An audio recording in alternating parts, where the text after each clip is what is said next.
we're crossing over to Abu Dhabi right now, where Jess McFadyen of the Motorsport Network is standing by. First, let's have a reminder of how that final lap of the 2021 Formula One Championship went yesterday. We're going to have one lap of racing to decide the championship. Hamilton has the advantage. Verstappen has the faster, fresher tyres. And we have got 3.2 miles of racing action all the way to the checkered flag as the crowd roar the drivers on to the final lap of this race, and Verstappen sets after Hamilton. Is it going to be a first World Championship for Verstappen? Is it going to be an 8th World Championship for Lewis Hamilton? Where can Verstappen try and get past Hamilton? First overtaking zone is normally down into turn 5. Is Verstappen far enough back? He's going to make the lunge down the inside. Hamilton sees him coming. It's a late lunge by Verstappen, who takes the lead of the race. Verstappen now snatches the championship trophy from Lewis Hamilton, who's trying to fight back. No DRS for 2 laps, so Lewis Hamilton will not get the rear wing open. Now he's going to go down the outside. If Verstappen keeps it tight and neat, but he hasn't, he's gone a little bit wide. No, Mikey, no, Mikey, that was so not right. Here comes Lewis Hamilton, though, down the back straight. He's got a slipstream. He almost touches Verstappen. They almost make contact into turn 9. Verstappen stays ahead of Lewis Hamilton. Of all the drama, of all the controversy, of all the magic moments in Formula One in 2021, it comes down to this. And at this moment, it looks like it's going to go the way of Max Verstappen. Mercedes not happy. Red Bull will be delighted. They have shared a brilliant championship battle, but the championship can only be won by one, and it's going Dutch in 2021. Max Verstappen, for the first time ever, is champion of the world. Yes, indeed. And we can go live to Abu Dhabi right now because Jess McFadyen of the Motorsport Network was watching it. She's with us now. Jess, good morning to you. Hi, well, it's afternoon in Abu Dhabi, but good morning to everyone listening and to you guys. Yeah, it's been a bit of a roller coaster 24 hours. I think that's fair to say. Absolutely. Can I just first of all ask, what was it like there at the track yesterday? Because you definitely felt a sense there, even in the commentary, that the volume went to a whole other level over those last 3 miles. Yeah, I mean, this weekend really just had such build-up. I mean, even in the lead-in to the weekend, there was just such tension and anticipation as to what happened. I mean, we had 21 races prior, and we were going into this final finale with our title contenders equal on points. So everything had felt very tense. It felt very kind of, everybody was waiting for what was going to give the advantage to either Red Bull or Mercedes, Max Verstappen and Lewis Hamilton. But genuinely, I mean, Yas Marina is an amazing place to have the F1 finale because it is just set up for a party. It has a really kind of usual end of school vibe to it. But that was completely and utterly different last night. It was tense still, really emotional, extremely confusing. So to be there and to be a part of it and to kind of watch it all unfold was a brand new experience for me. It's definitely nothing that I've ever experienced in my time covering Formula One. So it is, I don't know if there was any other way to end what has been an entirely bizarre season. I mean, when you say that the tension was palpable yesterday, I presume you mean as much after the race as much during it and the hours afterwards. So can you describe what that was like, doing your job, I guess, in the hours afterwards, and wondering what Mercedes were going to do, wondering what Red Bull would do if Mercedes were going to appeal? What were those few hours like for you? Yes, I mean, it was very much like in the paddock, there wasn't a sense really of celebration. I mean, Red Bull were celebrating, Max was celebrating what he thought to be his world championship, and currently still is. But, you know, the tensions at Mercedes was not so much as a, you know, well, this is unfortunate, we've lost the chance at clinching the driver's title as well as the constructor's title. But it was extremely tense and very, very kind of confrontational. You know, Mercedes had brought a QC barrister with them to the track, and it was very much the battle isn't over and we're going to fight this. So instead of it being a kind of a sense of winner and loser, it was very much a sense of, this isn't right. This isn't Formula One, and this isn't over. We're still waiting, technically, to find out if Max Verstappen will retain that World Championship in the Drivers' Championship. And that might not be decided for months to come. We're kind of still waiting in the kind of, Mercedes have 96 hours essentially, or less than that now, since they lodged their intent to appeal the stewards' decisions. So we're still waiting to find out if our championship has even ended. Why will they feel that they have a better chance now on second appeal as opposed to the appeal that they lodged last night? So we have different various stages of being able to appeal decisions or to contest decisions. So the first appeal goes to the FIA, and that is where the stewards will look at what's happened, and they will come to an evaluation based on the regulations in Formula One. Now, if the team still feels, in this case Mercedes, still feels that the FIA, who dismissed both appeals, so Mercedes lodged 2 appeals last night. One was for Max Verstappen overtaking behind the safety car, which is not allowed. So at that safety car restart, you saw Max was edging on Lewis and kind of got a bit of a front wheel ahead of him, which he's not meant to do. Essentially, when the safety car comes in, Lewis Hamilton becomes the safety car, for want of a better kind of analogy. And Mercedes felt that Verstappen wasn't playing ball in that respect. And then we have the second appeal, which is the most important one, and that is that there was the belief that the FIA didn't follow regulations in terms of restarting the race with the safety car situation. And so I think they've left the first appeal, which was dismissed, kind of not as quickly as we thought maybe it would be, but it's the second appeal that's the one that's the most important. And they feel that the FIA have broke protocol, have not followed regulations, and therefore what is happening now is if they appeal, they can take it to the International Court of Appeal, which is outside of the FIA. And it's essentially, it's the law court for all intents and purposes, and it's essentially going to hold the FIA and Mercedes to account if Mercedes do intend or do actually submit a formal appeal. So it's one of those things in Formula One where it's a little bit confusing and it's not always very, very clear. There's so many facets to the way that the championship is regulated. And Mercedes are going to pull every move that they can. They do not believe that Lewis should have lost the championship in that way. They feel that it's been extremely unfair and that the rules haven't been followed. And so it could be going to essentially a law court.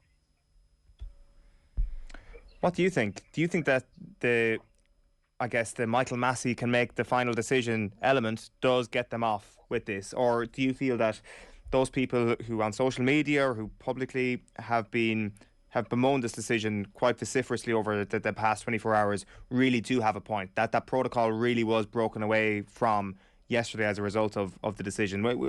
What's your gut feeling on how this thing might play out?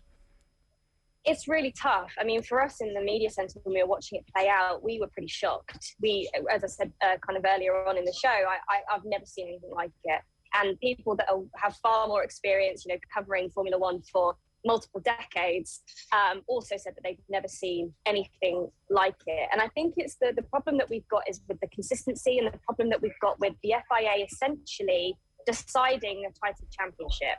There were some kind of misgivings and confusion. Michael Massey originally said that the lapped cars that were in between Lewis and Max at the time the safety car was called weren't going to be able to unlap themselves, get out of the way, and essentially bunch Lewis and Max back together. And then with very few laps to go, the call was made that only the cars between Lewis and Max could unlap themselves, and the rest of them were essentially in the mixed field.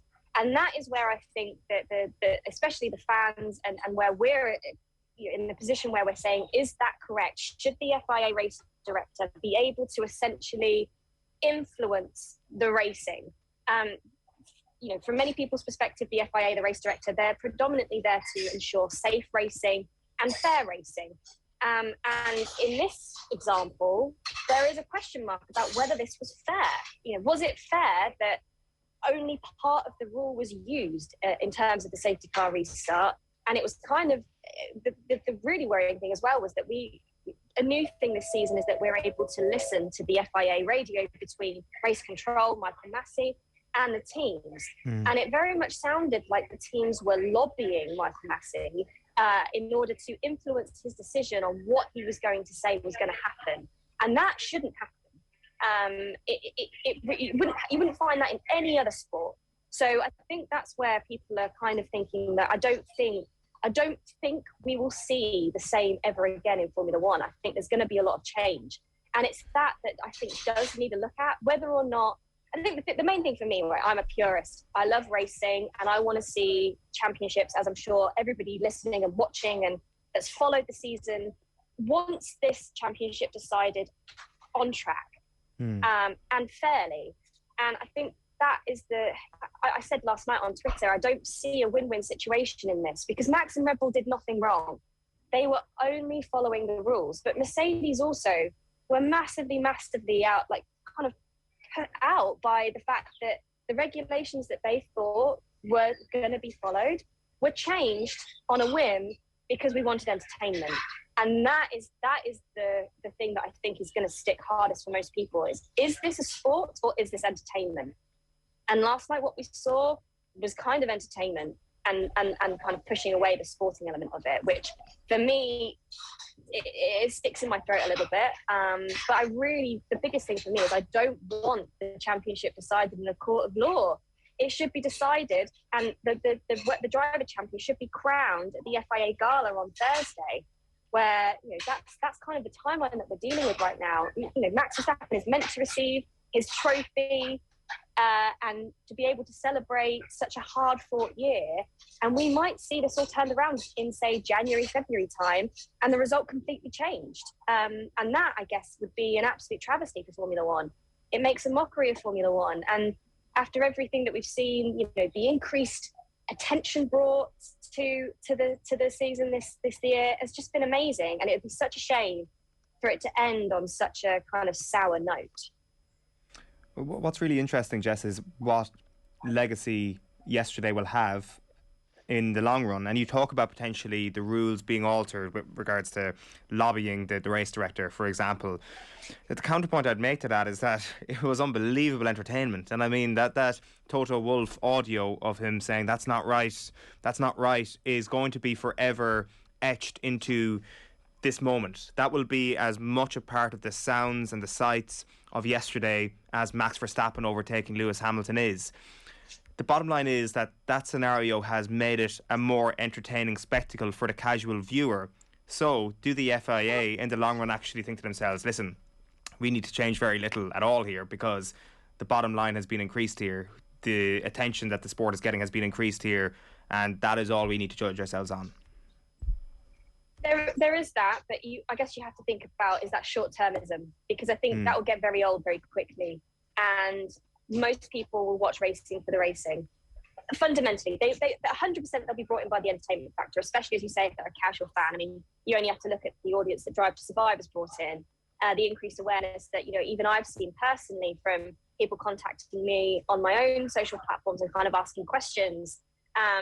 The rise of kind of TikTok influencers in the F1 space that have come from Drive to Survive, and they're kind of working out what is this all about, this sport. And you're right, it will be poignant, but I think long term it will be damaging because it will be seen that the FIA, which is meant to be the governing body, the referees of our sport, can be influenced by whomever has the most power, which can be the teams. And I don't think that won't be allowed to continue. I actually fear that next year they will stop us being able to listen to the FIA radio altogether, which is a shame for me because it's been one of my highlights, as well as a low light. I thought, it was hard listening last night to hear Toto Wolff calling him Mikey. I mean, it belittles the FIA, and I think that won't be allowed to happen. Even if it is, as you say, entertaining. But because I've also seen, I've had school friends that I've not spoken to in years reach out to me about how exciting the race was, but they're also very confused, and they say, is this what F1's about? Is this, can the FIA, can the referee be kind of influenced in their decision making by the people that they're meant to be regulating? I think that has caused a big rift. So I will imagine that there will be changes, And I do feel like whether or not Michael Massey remains as race director next year, there will need to be some sort of sacrificial lamb in order to appease the masses and you know, the F1 fans that have been there for years and are massively invested in the sport. You know, they're the ones that are going to pay for tickets, pay for merchandise, travel around the world. And I think that is going to be the focus of Formula One, and also the broadcasters. If people start switching off because they think that F1 is nothing more than a puppet show, then we're gonna be a major problem. Yeah, it's very interesting to see exactly if more people tune in to see the rivalry and the bitterness that ensues, or fewer people tune in because they don't believe in the outcome. Can I just ask a question about the rules then? Is there a possibility that they get changed? Because say, for example, the rules had been followed and the race had finished essentially behind the safety car, would that not also have left a massive sour taste in the mouth where Max Verstappen wasn't given the opportunity, through no fault of his own, to actually get back into the race in the final laps? Yeah, absolutely. That's always going to be. That's what I mean about there was no win-win situation. Really, I feel, you know, in a way, I felt sorry for Mike Massey to have to make that call, but he had to make it one way or another. And I think the problem that I've got specifically is that he kind of tried to do both. He also had the other option of calling a red flag and having a standing restart, as we saw in Baku this year, which was the other option. And you know, what would have happened then is that Lewis Hamilton would have been able to come in, change his tyres, and they would have been on equal terms essentially, and it would have been a straight drag fight to the end. And I think that would have been just as entertaining as what we saw, if not more entertaining than what we saw last night. So I think it was a misjudgment.